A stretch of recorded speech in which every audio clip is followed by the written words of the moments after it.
দর্শক আসসালামু আলাইকুম, স্বাগতম আরেকবার। দর্শক, জাতীয় নাগরিক কমিটি নামে আরেকটি সংগঠনের আত্মপ্রকাশ ঘটেছে আজকে। কেন্দ্রীয় শহীদ মিনারে তারা একটি সভার মাধ্যমে তারা এই ধরনের একটি সংগঠনের ঘোষণা করেছেন। মূলত বিগত সরকারের পতনের পর ছাত্র আন্দোলনের বিজয়ের পর থেকে এই ধরনের একটি গুঞ্জন ছিল যে বৈষম্য বিরোধী ছাত্র জোট তারা হয়তোবা একটি রাজনৈতিক সংগঠন করতে পারে। তাদের এই যে জাতীয় নাগরিক কমিটি আজকে যেটা তারা ঘোষণা করেছে এবং তারা কয়েকটি দফাও ঘোষণা করেছে, সেই কর্মসূচি ভিত্তিক তাদের এই সংগঠন সেটাই প্রকারান্তরে রাজনৈতিক সংগঠনে পরিণত হয় কিনা, কিংবা তাদের আগামী নির্বাচন নিয়ে তাদের কোনো ধরনের পরিকল্পনা আছে কিনা, এবং এটা করার জন্য তারা কি কোনো দিক থেকে ইনফ্লুয়েন্সড হচ্ছেন কিনা, কিংবা কোনো মহল থেকে তাদেরকে শক্তি যোগানো হচ্ছে কিনা, আমরা সেটা একটু দেখার চেষ্টা করবো দর্শক। তবে তার আগে আমরা একটু দেখে নেই যে আজকে যে কমিটিটা ঘোষণা করা হয়েছে সেখানে কারা আছেন মূলত, এবং এদের আসলে রাজনৈতিক কোনো পরিচয় আছে কিনা আমরা একটু দেখে নেই। ছাত্র জনতার অভ্যুত্থানের শক্তিকে সংহত করে দেশ পুনর্গঠনের লক্ষ্যে নাসিরউদ্দিন পাটোয়ারীকে আহ্বায়ক ও আখতার হোসেনকে সদস্য সচিব করে 55 সদস্যের জাতীয় নাগরিক কমিটি করা হয়েছে। এই কমিটির সদস্য সংখ্যা আরও বাড়বে। রোববার বিকেলে রাজধানীতে কেন্দ্রীয় শহীদ মিনারের এই কমিটির ঘোষণা দেওয়া হয়। কমিটির আহ্বায়ক নাসিরউদ্দিন পাটোয়ারী এবি পার্টির সহকারী তথ্য ও গবেষণা সম্পাদক ছিলেন। কিছুদিন আগে তিনি পদত্যাগ করেছেন বলে এবি পার্টি সূত্রে জানা গেছে। এবি পার্টিতে যোগ দেওয়ার আগে নাসিরউদ্দিন পাটোয়ারী ঢাকা বিশ্ববিদ্যালয়ের শাখা ছাত্র ফেডারেশনের সাংগঠনিক সম্পাদক ছিলেন। আর নাগরিক কমিটির সদস্য সচিব আখতার হোসেন গণতান্ত্রিক ছাত্র শক্তির আহ্বায়ক, তিনি ডাকসুর সাবেক সমাজসেবা সম্পাদক। জাতীয় নাগরিক কমিটির মুখপাত্র করা হয়েছে সামান্থা শারমিনকে। কমিটি ঘোষণার পর তিনি বলেন, জাতীয় নাগরিক কমিটির একটি আহ্বায়ক কমিটি গঠনের মাধ্যমে কাজ শুরু করেছে। অচিরেই সব মহানগর, জেলা ও উপজেলা পর্যায়ে ছাত্র জনতার অভ্যুত্থানের অংশগ্রহণকারী সামাজিক, সাংস্কৃতিক, ধর্মীয় নেতৃত্ব এবং বিভিন্ন শ্রেণী পেশার মানুষের সঙ্গে তারা আলোচনা করবে। তৃণমূল পর্যন্ত এক কমিটি বিস্তৃত গঠনের মাধ্যমে ছাত্র জনতার অভ্যুত্থানের শক্তিকে সংহত করে বাংলাদেশকে রাষ্ট্রকে পুনর্গঠনের লক্ষ্যে তারা কাজ করে যাবে। যাই হোক দর্শক, এখন তারা যে দফাগুলো দিয়েছে তাদের সেই আমি একটু এইটাকে পড়ে নেই দর্শক। তার আগে আমরা আসবো যে কেন এই মুহূর্তে এই কমিটিটা করা হলো, এই মুহূর্তে রাজনৈতিক দলের প্রয়োজনই বা কেন হলো, বা তাদের আসলে কোনো দিক থেকে তারা কোনো ডিফেন্স প্রাপ্ত হচ্ছে কিনা, আমি সেই আলোচনায় আসবো। সামান্তা শারমিন এই কমিটির 8টি প্রাথমিক কাজের কথা তুলে ধরেন।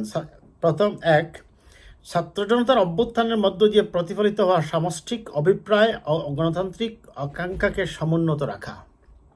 ছাত্র জনতার উপর সংগঠিত নির্মম হত্যাযজ্ঞে জড়িত ব্যক্তিদের বিচারের আওতায় এনে শাস্তি নিশ্চিত করার লক্ষ্যে প্রয়োজনীয় কর্মসূচি গ্রহণ করা। রাষ্ট্রের জরুরি সংস্কার ও পুনর্গঠন করার লক্ষ্যে অন্তর্বর্তী সরকারের সঙ্গে সহযোগিতা ও জবাবদিহির পরিসর তৈরি করা।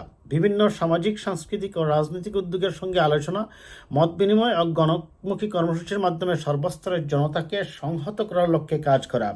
5, দেশের সর্বস্তরের সামাজিক, সাংস্কৃতিক ও ধর্মীয় নেতৃত্বকে সংহত করে গণ অভ্যুত্থানের আকাঙ্ক্ষা সমুন্নত করে রাখার লক্ষ্যে ফ্যাসিবাদী কাঠামো শক্তির বিরুদ্ধে প্রতিরোধ অব্যাহত রাখা।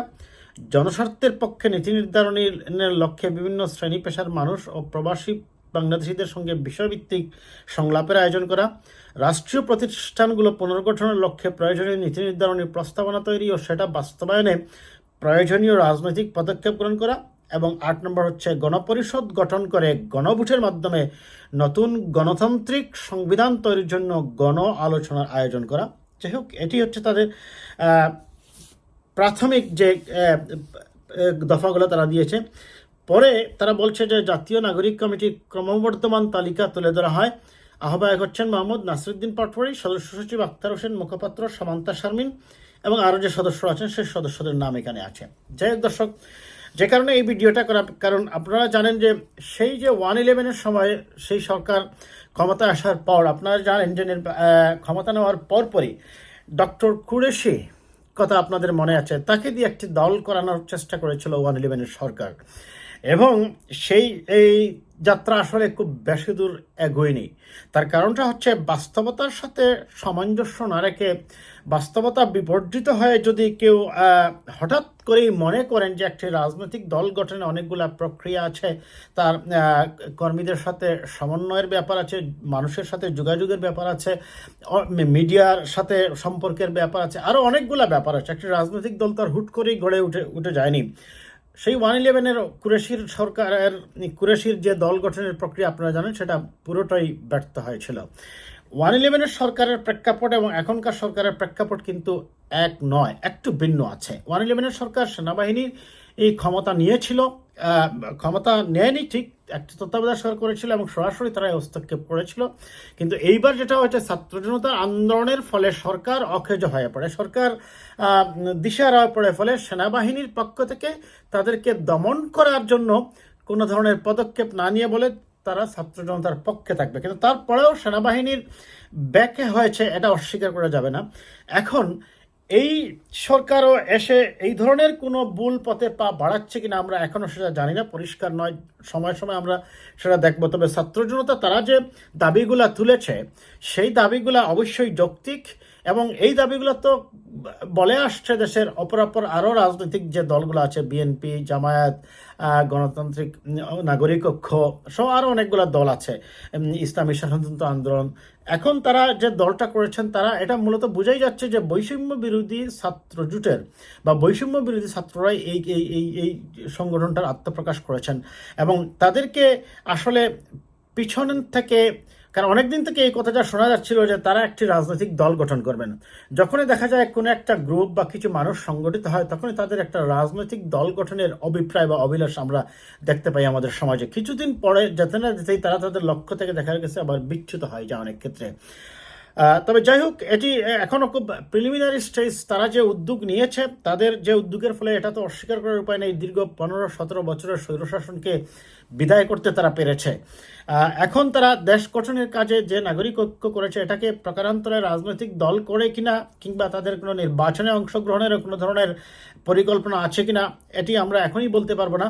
তবে হয়তোবা সময়ের ব্যবধানে সব কিছুই পরিষ্কার হবে। তবে আমরা প্রত্যাশা করবো, বটম লাইন টানবো এইটুকুই, যদি এটার সাথে কোনো ধরনের কোনো শক্তির ইন্ধন থেকে থাকে, তাহলে সেই চিন্তা চেতনার থেকে আমার মনে হয় দূরে সরে এসে দেশের সত্যিকার গণতান্ত্রিক যে রাজনৈতিক ধারা আছে, এটার সাথেই সকলে মিলে কাজ করে দেশকে একটি সুখী সমৃদ্ধ গণতান্ত্রিক বাংলাদেশ, বৈষম্যমুক্ত বাংলাদেশ করার জন্য আমি মনে করি সকলে ঐক্যবদ্ধ হয়ে কাজ করাটাই বেশি ফলপ্রসূ হবে। ভালো থাকবেন দর্শক, কথা হবে আবার।